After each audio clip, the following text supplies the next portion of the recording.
The first car I owned, I really enjoyed it. It's they call it Auto Bianchi. It's a small little Italian car. Was later taken over by Lancia. Very compact, very small, very rusty. You know you're a car guy, so I want to know the first car you ever drove.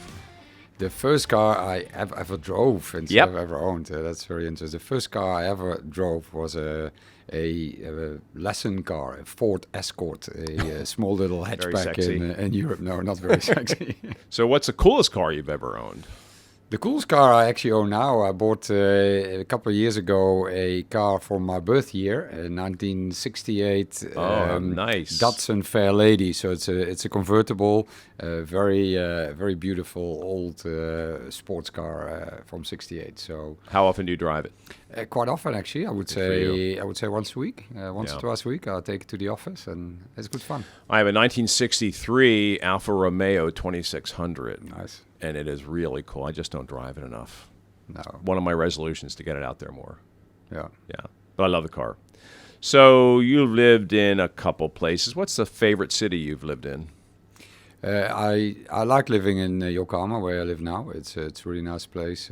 If you ask me my favorite city, I enjoy Johannesburg in South Africa. Very interesting city. Many dynamics. I've been there. On business. So I enjoy that. Yeah, we'll talk about that more later. So, your first job was in your family business of baking. So, what did you learn there that has helped you today? If there's one advice I can give young people, it's a family business, right? Yeah, it was a family business. My father's business, mainly pastry, baking and pastry shop. And one advice I can give young people: try and go and work as young as possible when you can, because what you learn. How early were you in the bakery? Well, it was my father's business, so I started young. So I started 13, 14. But then later on, it's basically how I made my pocket money, and it was starting at 4 in the morning and working till 10 in the morning. And what you learn, in my view, is about basically contributing, doing things, working hard, responsibility, all of that. And I really learned a lot from that. Yeah. So what's the one thing about Roel that is not online, that we would not find? Well, there's a lot about me that is not. Okay, that's probably a good thing. that is not online. Actually, online, I'm not that active online. I don't have too much of my personal stuff online because I guess I'm not a private person amongst friends and stuff, but I'm not very active to go and put too many personal things out there. But one thing you probably don't know about me that's online, I would say the fact the sports that you mentioned. I picked up cycling very recently. Love doing that, which is good fun. And when I was very young, windsurfing, which was good also for you. Which is also it's a tough sport. It's also good fun. I've tried it. It's hard. Yeah, but it's good fun. I love the idea behind it. I just couldn't get it all to work. Yeah, and a lot of the other stuff that's not online is stuff that I'm not very good at. So, right. So your bachelor's degree was in engineering. So how did you decide to switch into marketing? What was the catalyst? Was there a leader, or was there a job? What was it that made you switch? Well, it sort of happened like quite often in careers, and but what I've always had was a passion for people and an interest in different things and cultures and things that move the world. So I've always had that, and my biggest passion of what I wanted to do when I was young was to be a factory manager. I studied industrial engineering, supply chain management, because I wanted to run a big factory where they make things, and I found that very, very intriguing. You still love factories? I still love factories, and car amazing. Factories are amazing, and also they're big management jobs, so you can manage a lot of people, and anyway, I really enjoy that. Then when I finished my graduation, I got into Nissan actually in product planning. And product planning at that time I found really interesting because it was not necessarily the manufacturing side, but it was still around planning products for the future and being involved in the development process of cars. I found that interesting, and then I figured out quite quickly that product planning, big part of that is actually figuring out what people want in the first place. And that's where really my passion opened up in terms of really understanding consumers. Why do people want things or do things that they do? And then, like often in careers, I guess you get opportunities, you grab them, and you keep following the stuff that you like. I still think I could have been a very happy factory manager. Right. Well, maybe someday. Yeah. Well, maybe. Maybe not. So hey, we're recording this episode in Cannes, right? And we're here in the south of France at the biggest marketing festival in the world, the Oscars of our industry. So, and I've seen you quoted as saying the holding companies need to transform. They need to listen to the client when deciding where to focus, where to invest. And we're here in Cannes. The prominent companies are the consulting firms, Accenture, Deloitte, the platforms, Facebook, Google, Snap. So where do you think this is all going? If you had to describe this crazy marketing, advertising, communication, tech industry 5 years from now, what would it look like? So first of all, the fact that we all come together here as an industry, for me, is a good thing, an interesting thing, because what is facing all of us is a fast accelerating change, which is going to lead to an unknown direction. So if you ask me where will we be 5 years from now, anyone who will tell you that and thinks that they're sure about it, I think they're per definition wrong. So first of all, it's good that everybody's here. It is good that more and more companies are stepping in the industry because they believe that there's certain areas where they can add value, where they can contribute, whether that is in data or creativity or technology or whatever it is. So I think they're all good. Who are going to be the winners or the players that are going to come out strong? As I said, I don't know for sure. I can give you my thoughts on it. What I think is going to be absolutely critical is the integration of all of it. And that is probably going to be the biggest challenge, because we more and more can solve individual elements, whether it is around data or analytics or technology, or we can do more almost every single day. But the goal that we sort of all have, which is to create meaningful engagement with individuals directly, I think we're very, very far away from that. And to truly achieve that, you need to have your creativity, your data, your technology really work fully integrated. And you need to do that at an enormous scale. And you need to do that every single minute of every single day. So the challenge ahead of us is big, and the only way to solve that, in my view, is by a very deep integration of everything that you do.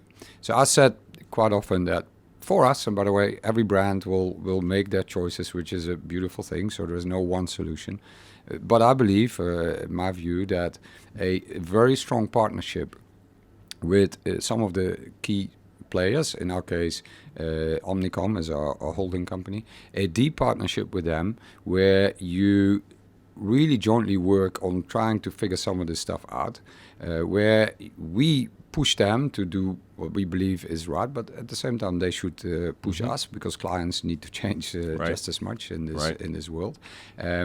I believe that is the way to go. Then the technologies that we need, or the specific expertise in certain very detailed fields, we can get those. That doesn't bother me so much. I think the data and the technology items are being solved, and we can utilize those. But to integrate them into everything we do, I think that's the big challenge.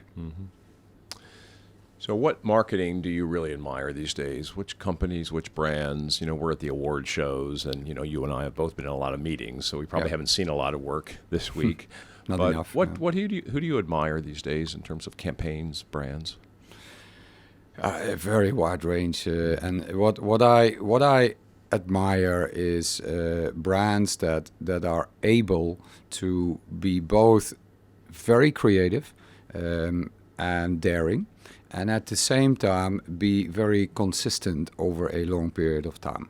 And there's many brands that are very consistent over a very long period of time, but sometimes creativity suffers, and there's many brands that are very creative and are just not doing that consistently over time.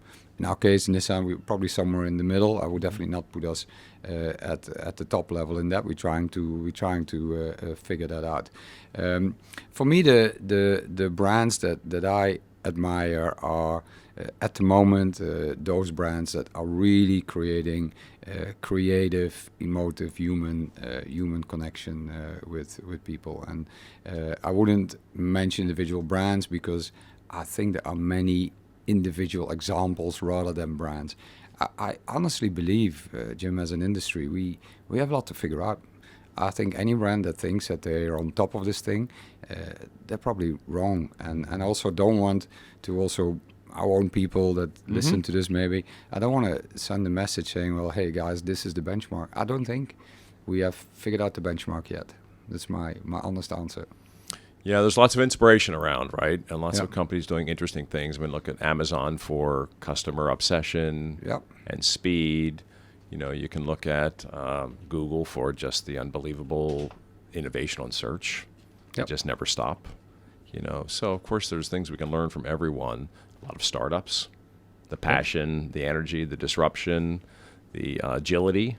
You know, but I agree with you. No one has it figured out. That's what's good about this conference. Actually, you just see a lot of brands trying to figure it out. What I do at the moment, what really inspires me and what disrupts many industries, but also ours, are companies that are really figuring out customer experience. This is not really the creativity question that you mentioned, but companies like Amazon you mentioned, but Netflix, for example, or Airbnb, and those companies that are really truly managing to connect all the touch points with their consumers.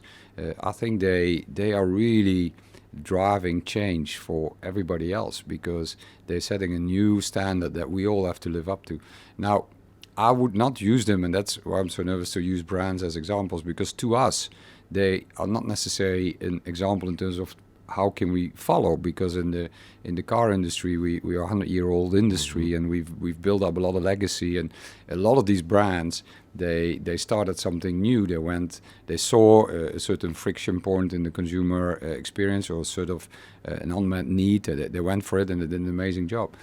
But what is inspiring about it is that they just send a new benchmark, because a customer doesn't care whether they deal with a 100-year-old industry or with a 5-year-old industry. But now for a 100-year-old industry to do what a 5-year-old startup is doing is not necessarily so easy, but the customer expectation is set by the small startup. And for me, it's intriguing, it's fascinating, and I think it's good, because it challenges it challenges all of us. But it caught some of us by surprise, I would say. The speed, I think, caught many of us by surprise. Yeah. Tesla is a relatively small brand, but has had a big impact. Yep. They're punching much larger than their weight. So what's your take on Tesla? Has it had an impact on you? Tesla had a big impact, and you know what? I think it was a really, really great thing that happened to the industry, because you sometimes need the disruptor to set the next goal, the next target. And Tesla is challenging everything, whether it is electric vehicles, which, by the way, is also a big part of ours, and it's really helping us in that sense, because they made electric vehicles attractive and premium. So zero competition, in my view, completely supportive of what you're trying to do. But Tesla, in the way they go to market, in the way they sell their cars, the relationship with dealers, they challenge everything everywhere. Now, can we do what they do? No. Again, they are a startup company. They're coming fresh. They don't have the legacy, so they can disrupt. But what it is doing, it is make us see what maybe is possible. I think many car companies change a lot of things because of the inspiration of Tesla. Competition always is a good thing. Of course, it sounds nice as I wish there was no competition, but you will become relevant. Yeah. The only way we as brands get better and better is if we are continuously challenged by competitors or by consumers. But an industry without competition, in my view, will die. And that's why I think what Tesla did to our industry was a good thing. Now, I met today with one of the early employees of Away, the luggage company that started with one piece of luggage, and all of a sudden they're defining their business as we're going to make travel wonderful, delightful, fast, easier, creative, and they're growing like 100% a year. It's amazing. Yeah. I mean, this is what's possible. But doing that with a company of your scale and size. Yeah, and is a also bit more the complicated. setup. If Yeah. we're not a startup, so if a lot of these initiatives, by the way, by the time they manage to scale, because that's always the trick, not to have the great idea and then manage to scale it. But while they are scaling, profit is not necessarily Right. the first They have free objective. money in a way, Correct. And it's very different in our industry. Yeah, I not? know. If we would try and do that, and then you also come from a long-standing industry, I don't think it's the type of stuff that our shareholders are expecting Yeah, us to they do. have very different expectations. But right? yet, we should be We're in doing that it to world. do what We're in that our world, consumers want, and that's why it's fascinating. But the benchmark is definitely not set by us at the moment, and I mean not us as Nissan, but us as the more established industries. I think the benchmarks are set by the challenges out there, and they just make us work harder and do better. Yeah. Certainly one theme in Cannes for the last several years, and a huge theme this year, is brand purpose. Every other presentation is about that. Everyone, I think, gets it. It's a good way to do business. People want to be part of an enterprise that has meaning and has a greater meaning in people's lives. So with this now such widely diffused in the industry, how do you differentiate? Where do you see brand purpose, and what's the future of purpose and differentiation? So if I start with taking that straight to us, I think you should have a purpose that's very close to what you do. So in other words, what the products or services that you sell need to be really contributing to the purpose. So I don't believe, and quite often you hear that there are purpose-driven ideas, but companies or brands do initiatives that are actually a bit outside of the core of what they do. And so I don't believe in that. I believe you need to keep it very close, and it needs to be really at the core of what you do. So in our company, we have basically two main objectives which we set out quite a while ago, which is to contribute or try and create a world with zero emissions and zero fatality. So in other words, a world where... That's a BHAG. A world where mobility does not have a negative impact on the environment, and it does not cause injury for people, drivers or pedestrians, whoever they are. And if you then look at purpose, it is very close to what we do every single day, and it's very close to what our consumers want from us, and then it's natural. So then the question though is, how do you talk about it? We don't talk so much about this in terms of purpose. We talk about this in terms of what we do, and maybe it's sometimes good to change that or reflect on that. But we talk. You would not often see Nissan talking about our purpose, but almost everything we talk about is about environment, safety, how technology can make people's lives better, and how mobility basically makes the world better. And I do believe that you really need this as a brand, but it is not purpose that is separate from the core of what you do. So that what you do, that impact you're making, the meaning, what was the catalyst for that? How was that born? Was it something that came from customers, or an inspiration of the team, or was it your collaboration with your agency, or was there something that happened in the past that caused you to rethink? What was the history of that? And again, it's a fascinating part again for me. Also, we spoke in the beginning a bit about engineering and stuff. It came basically from our engineers, from the people that work very far upstream, that think about what is going to happen in 10 years. What are we going to do with engines in the case of zero emission, or how can we make cars safer? They started developing these things from a pure belief that, from an engineering and sort of the art of the possible point of view, that, hey, this is possible. We can make cars that are more fun to drive and that they are good for the environment. And it started, and I'll be honest, it started before the marketeers. And I believe actually that that probably is the right way, because the advanced engineers, especially in our industry, that work so far upstream, they are thinking every single day about what their job, what their technology, what their development can do to make things better. In brand and in marketing, we don't always know what is possible, correct? So let's say 10 years ago or 15 years ago, I could not have said we should go and make electric cars that are zero emission. Because why would I have said that? Right. Because to me, when I went to the golf course, I used to maybe drive an electric car, but I did not have the knowledge to know that that was possible, correct? So I believe in the power of brands and differentiation coming from both deep in the development side of the company, and then very strongly, and that's for me is very important, very strongly inspired and encouraged by brand and marketing people that frame it. So zero emission, zero fatality, for example, or we talk about Nissan Intelligent Mobility. Those are definitely things where now, as brand and marketing people, we come and we look at consumers, we look at what they want, and they talk about what they want and why they want it, and we package and we make it far more consumer facing and usable in marketing. Whereas the original idea was purely, hey, we can make a car that doesn't use petrol. That's it. Whether the customer at that point in time wants it or not, it was not necessarily a consideration. So working close together for me is what brings the best ideas.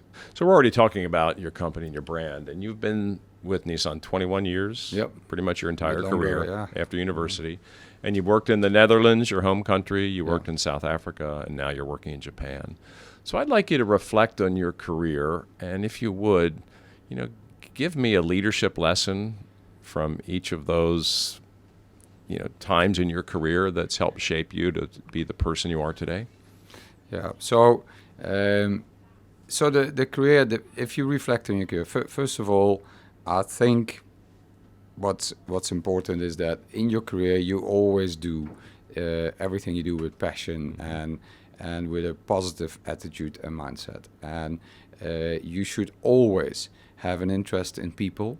Whether they are consumers because you're in marketing, or they are your peers or your colleagues or whatever.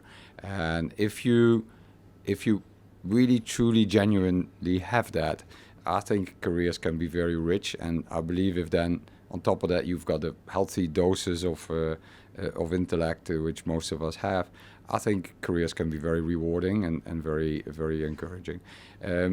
Looking back, also, what I've learned is that you need to persevere. You need to not just go with whatever is on your way. I think you need to not have a strict goal of exactly I need to do this because you need to open, etc. But at the same time, you need to be conscious about what you do when you do, and in that, at least that I have done, you need to always not only make sure that you enjoy what you do, but you need to learn every day.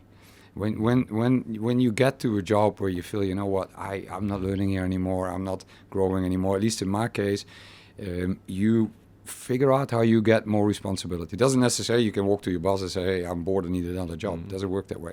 But what I've always done is you start projects yourself. You get involved in other activities. And if you work in most organizations, if you step up, the opportunities are there. And then things are on your way, and then you go with the flow, and before you blink your eyes, you work for many years, yeah. Correct.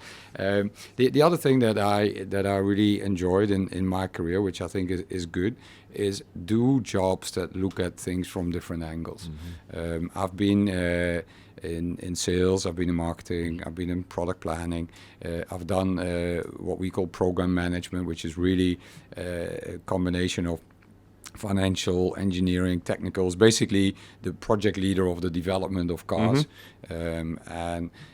What I've learned in my career, every time that you step a little bit out of your comfort zone, your learning goes up dramatically. And if I now look at the job I do now and why I think I can add value to the company is because I do believe that throughout my experiences and the way I approached all of them, I have a pretty damn good understanding of what is driving the people around me, whether they work in engineering or whether they work in the sales team or whether they work in some parts of the world, different parts of the world. And that makes you a very rich person. And in my view, that makes it rewarding to have such a long career with one company. Yeah.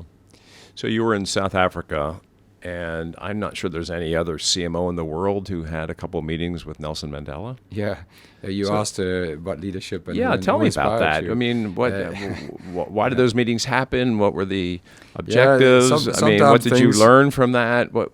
Tell us about that. Sometimes things are they fall on your way and it's pure luck, I would say, but they can still be life changing. So what happened is we had a part of what I was doing. I was looking after the marketing and sales business in South Africa, and part of what we were doing was off-road racing. And you have the Paris-Dakar, which is a big race, and we had a team of local engineers and mechanics that were going to race with one of our cars in the Dakar. So somebody in my team, in the PR department, they said, well, why don't we write a letter to Nelson Mandela and ask him, he just stepped down as president at the time, but he was still very active, and ask him if he could just send a little note of encouragement, because many of the mechanics had never traveled even out of the city or definitely not on such a big international expedition. And it was, at that time, South Africa there was a lot about pride in the country and a lot of positive sentiment. So we said, why don't we just send them that request? Very low key, so fantastic idea. So the letter went. And then the phone rang. I said, it's Nelson Mandela. Can you come for breakfast tomorrow morning? Oh, my. So somebody's pulling my leg here. No, that cannot be true. So anyway, we went with my boss at the time. The two of us went, and we drove to his house. It was early in the morning. We fronted the gate, and they checked our names, etc. We walked in, and we were standing there in his compound, not knowing where to go. Ended up walking into the back of the kitchen where two people were cooking, and they says, you're coming from Mr. Mandela? Come in. He's still upstairs. Wait, so we were just hanging around, completely informal. Anyway, we sit down. He comes down. He's a tall man, large hand, and the first thing I realize is that, my goodness, there's energy walking in here. It's like, of course, you're already a bit overwhelmed with that type of opportunity, I guess. But he absolutely had presence. And what I learned, which was fascinating in my view, he spoke. He sat down, and he spoke to us, and he said, look, I understand that you guys want me to do this thing, and I would love to do it for you, because pride in this country and these type of opportunities we should celebrate, and I will do it for you, not a problem. He said, but I need your help too. And he said that in South Africa in the past, he says there are certain parts in certain leaders, traditional leaders in the past, during the apartheid times, that had to protect their communities, etc. And they did not necessarily transform inside their communities, and diseases like HIV and stuff were really, really big. And he says, I need your help, because I need to get people and these local kings and queens to get into their communities, to talk about how to fight this thing. And anyway, so he said, basically, I would like 12 cars. 6 4x4s, and he wanted 6. He's a good negotiator. 6 but Jim, and that's to me the learning. He was completely, utterly unapologetic about it, and it wasn't. How can you to say be honest, no? it wasn't really a request. It was, you asked me this. Yeah. Okay, you opened the door. Now I want this. And what I learned in terms of negotiation there was the honesty and the straightforwardness, and it wasn't awkward at all. And the compellingness to do it. Exactly. It was a non-issue. And just the right thing to do. Absolutely. And so anyway, we spent a couple of hours there. He's just an amazing person. And he invited me to to come to his holiday house somewhere else in South Africa to hand over these cars. This story, I can talk about this for a long time. The story carries on because when I got there, he was together with Oprah Winfrey, and because the two of them do a lot of work together, and just an amazing experience. And when these things happen, you should just count yourself lucky and just take it all in and learn as much as you can from these type of experiences, which I think I did. Yeah. So I worked in Prague in my career at Procter & Gamble, and Václav Havel was still alive. He was the president, and I got a chance to meet him as well, which is obviously a significant person in history and culture. Yep. And we just had the greatest time. He was so human, so easy to talk to, great sense of humor. And he told me, P&G does laundry detergent, and he told me how much he liked our laundry detergent.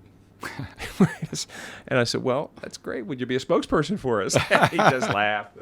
So those moments are just so remarkable. It's another, by the way, in marketing experience that I had, which I've never forgotten. It was actually a detergent story. I was at the agency in South Africa, and the story came up about one of the detergent brands. They lost, I don't know, massive amount of market share in South Africa, and they were telling the story that basically all over the world, and I know nothing about detergents, so I might be wrong here, but packaging was getting smaller. Yes, right. And the detergents were actually getting more concentrated, and you should use less. Yes. And but their share completely collapsed until they went into the local communities and figured out how a lot of women were doing their washing, which was basically you throw a certain amount of detergent in a still piece of water, then you shake it until there is enough soap, and then you wash your clothes.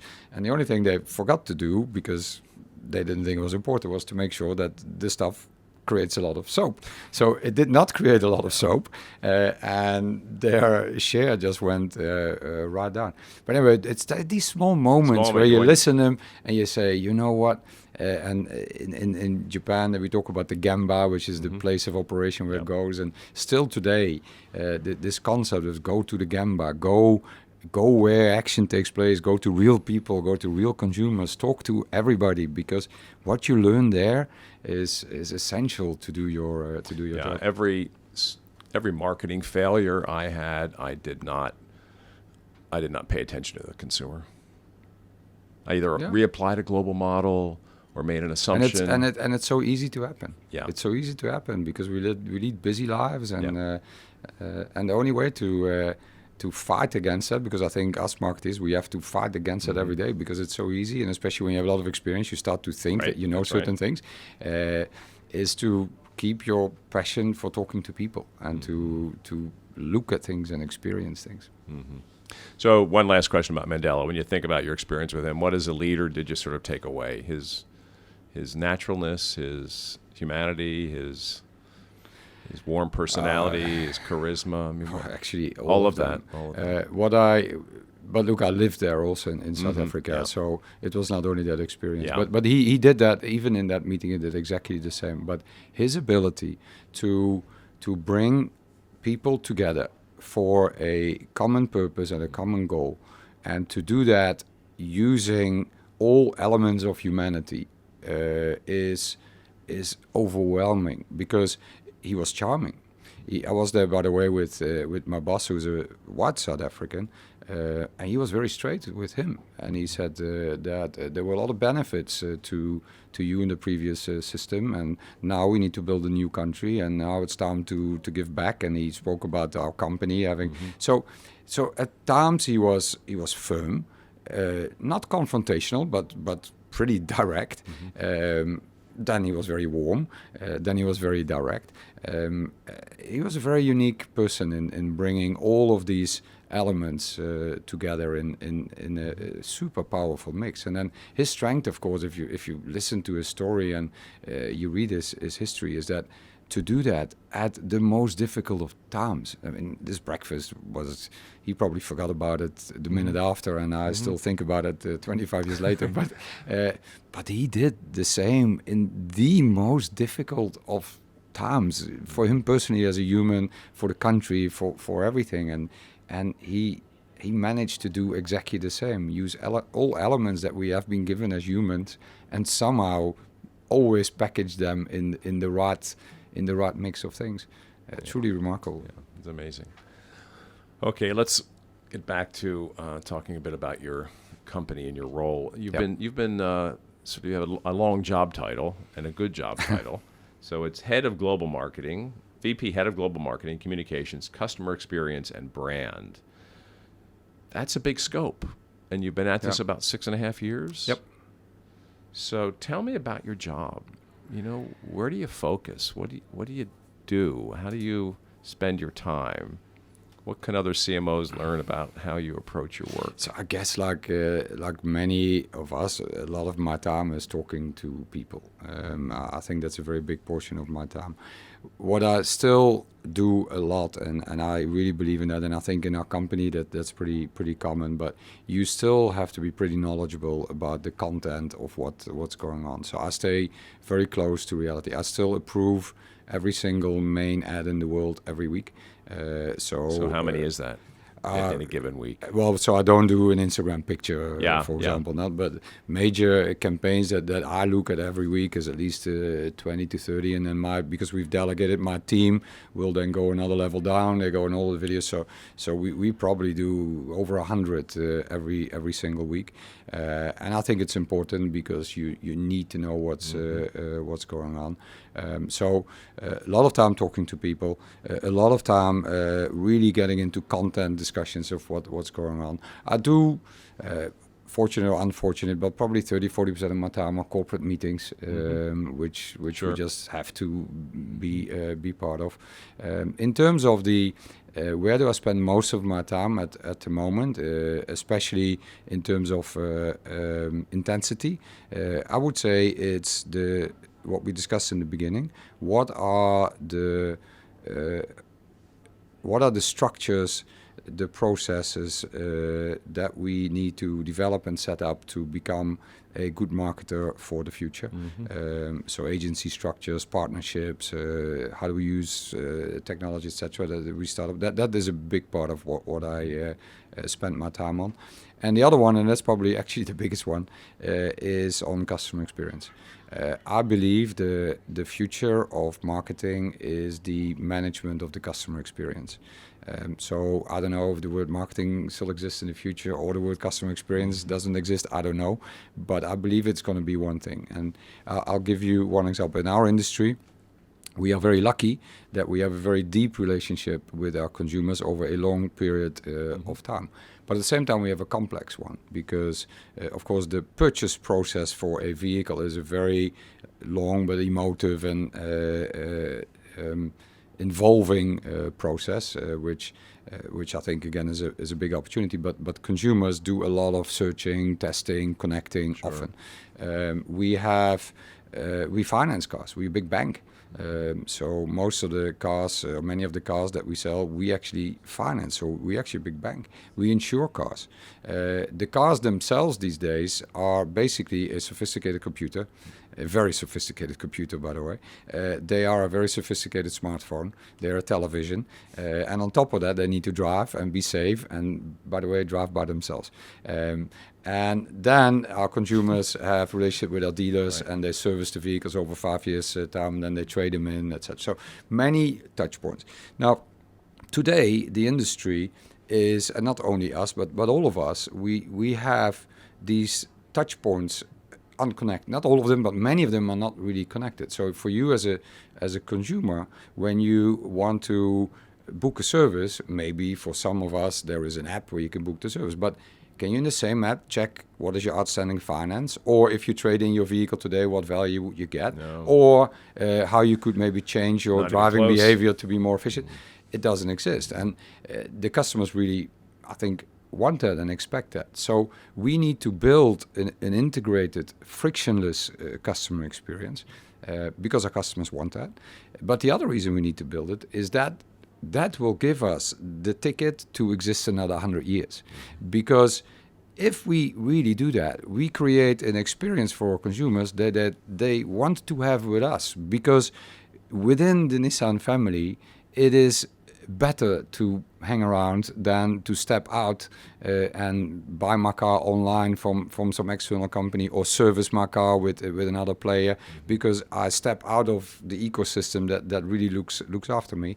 So that's the one part. But the other part, when I come to the marketing, is that if we do this, we already are, but it's not integrated. One of the biggest data companies, in the sense that we have so much data, because of course we know when people come to our website and we search, and many brands have that, but we also have how often they service a car. We have where they drive, how fast they drive. If they, we know, because we finance the cars, we know everything about them financially because we insure the cars. So the amount of knowledge we have of consumers is incredible. So if we manage to connect that and make it usable and useful, and very important, beneficial to the consumer, because I really believe that if you use data without the objective of making the life of your consumer better, it's going to come back to bite you at some stage.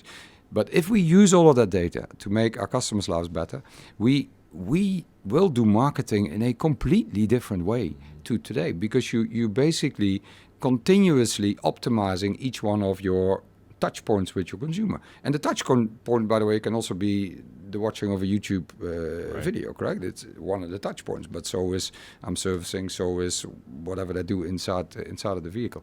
So it is a massive opportunity, and I spend a lot of time there because it's complex to build. It's very complex to build, because how do you even start? I mean, you just described a very visionary. I mean, who doesn't want to be part of that? But where do you start? Yeah, so it's almost, I see that future, but you start, and that we spoke earlier a bit about the lessons in career. Is the one thing I often say is that you need to make progress every day on something somewhere, and especially in things very complex like this. What for me is very important is that you have a vision. You build, of course, a team of people around you. I mean, I've got the guy who looks after customer experience for me, Madhu. He's amazing, and he's really an expert in this, which I am not, but he really is. But you build a team of people around you that know what it's about. You have a joint, strong vision of what you want to do. You have a pretty decent idea of what the first building blocks are that you need to have. And then you basically start running the machine. You create an organization. You need certain processes. You make sure that they have certain things to deliver in the short term, and then you just run it. You grind it every day. One of the first things we did was we had 54 individual website platforms all over the world, and we said, if we want to start integrating the stuff, and we don't fix that, then we have no chance, because basically if you say the website or the app, but if that is the front end where the consumer engages with me, if we cannot manage 54, so that's not going to happen. So and that's big learning. So we went actually as a first project, say, okay, we want one platform on which all of our websites all over the world will run, and we now have by far the biggest automotive single platform in the world. But the project was probably the biggest nightmare of my life, because what I did not realize, if I go back, I don't know if we would do, but what I didn't realize is the complexity of integrating into the consumer. In the past, when we started websites in the beginning of our careers, they were standalone front-end items, beautiful pictures, and you click. And then we added, in our case, where you can configure the car. Okay, we added that, but we sort of manually uploaded the top 50 specs. But now, when you want to build a customer experience, that's not going to do it, because you need to integrate the data from the finance and from the car and etc. So the project just became this enormous monster. And then what I said earlier, you need to persevere. You need to then just head down and work through it. Yeah. So what do you love about your job, and what drives you crazy? What I love is the massive, I think, potential, the change that we are going through everywhere, both in automotive as a category, the autonomous cars, the connected cars, all of that, but also marketing and marketing communication as an industry. It's really fascinating. It's moving I mean, things always change, things always move, but I genuinely believe that we're in an acceleration mode that we haven't seen before, and I think that's fascinating. The other thing I really enjoy of my specific job is how international it is. I speak to at least 6-7 countries every day. I think I have 40 nationalities sitting on the floor in front of my office, and people. I think people always the most inspiring part of. Once you your work job. in that environment, you can't go back, right?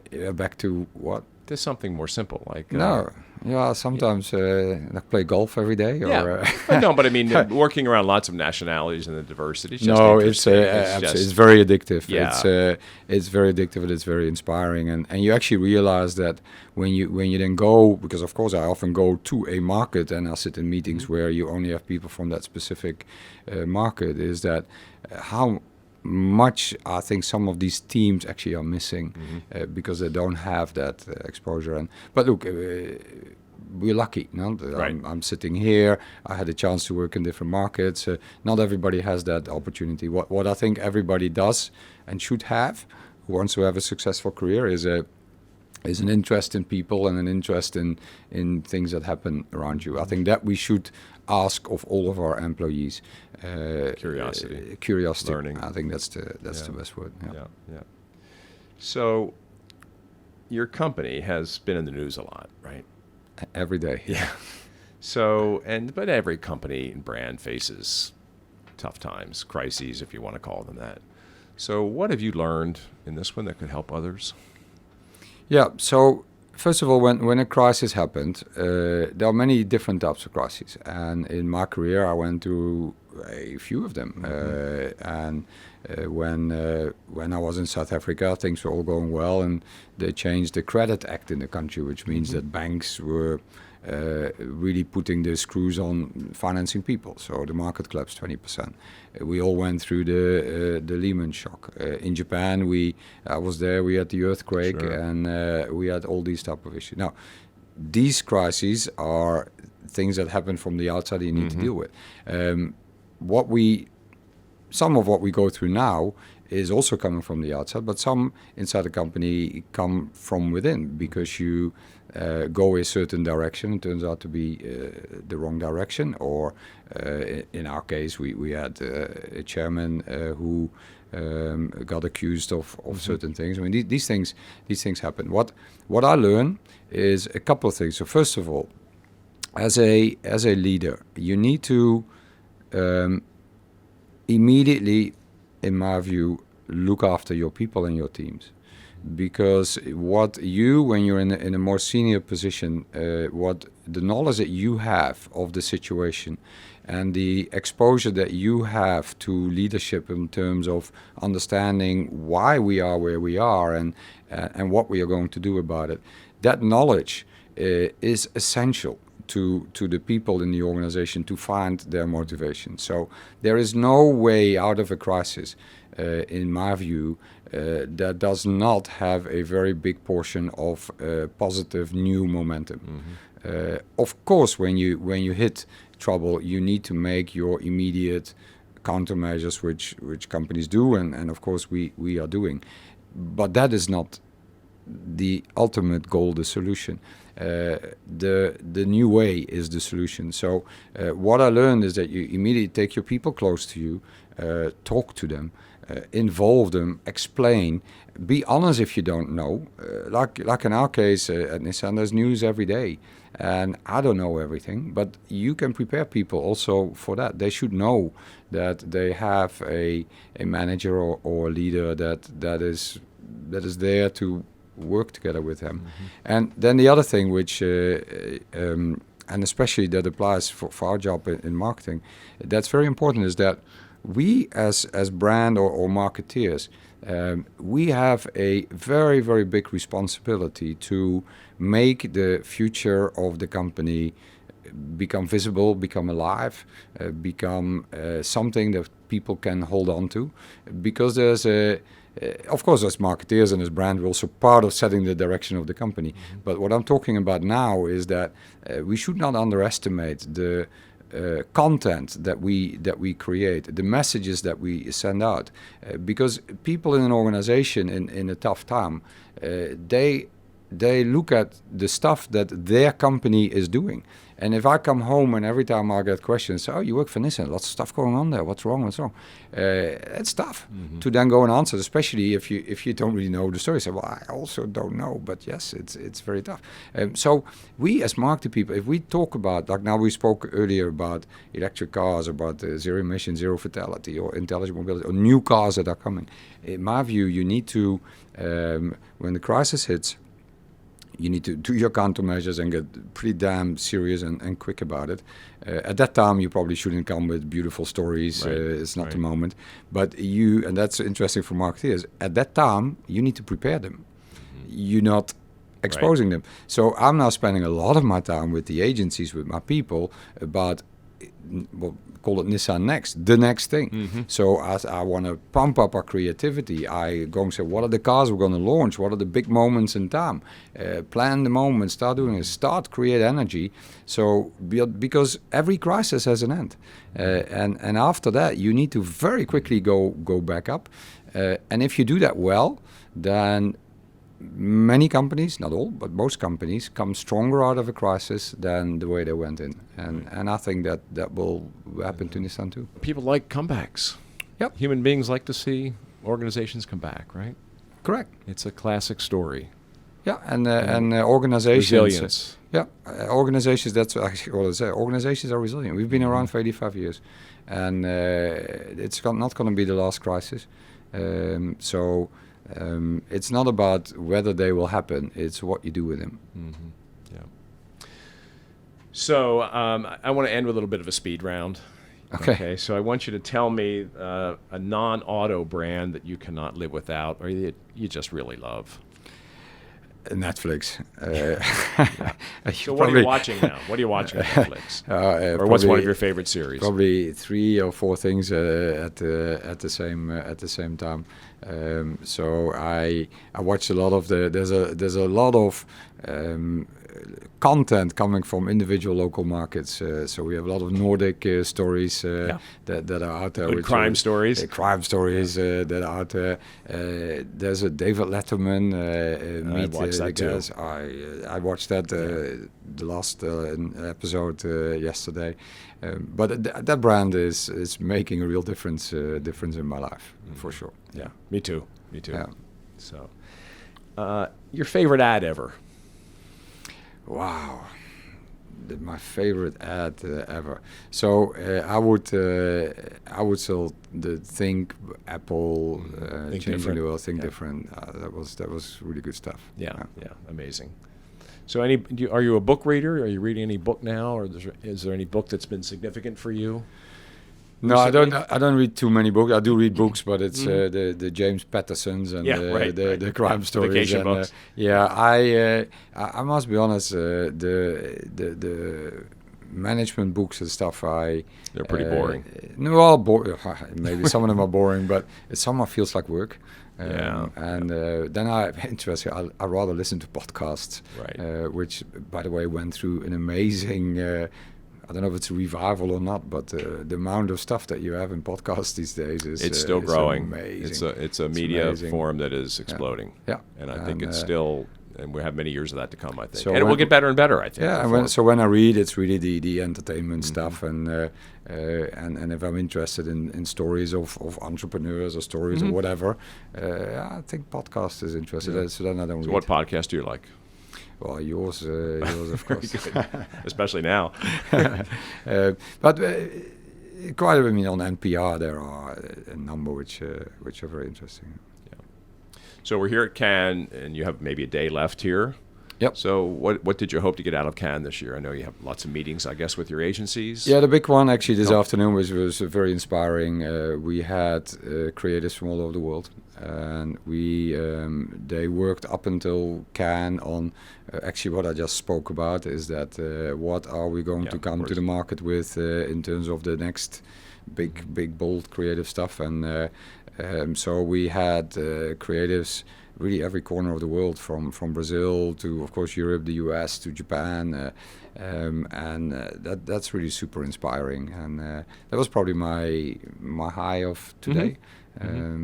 Let's see what the rest of Cannes will bring, but I think this will probably gonna be It's on the best top. part of our job, right? When Yeah. you see creative ideas coming together and the enthusiasm of the people who are so committed to it. Yeah, It's the best. I think it is the best. I also think it's the most difficult part of the job because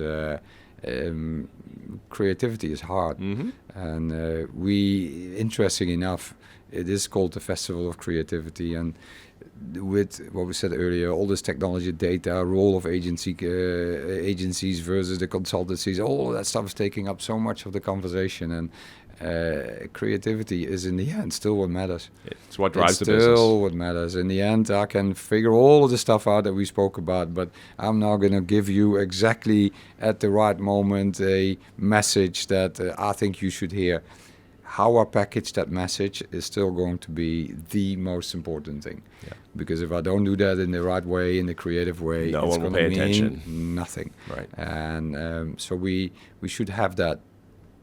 We Always should on make the sure top that of we our always agenda. we should have it. Yeah. Yeah. I agree with that. And the data suggests that. If you Yeah. talk to the FEs about 50 years of marketing effectiveness, what's the number one driver? The creative idea.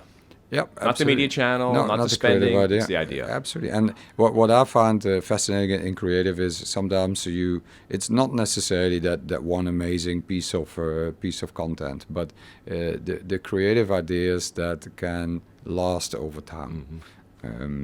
That's for me the holy grail, that you find a way of engaging that remains engaging over a period of time.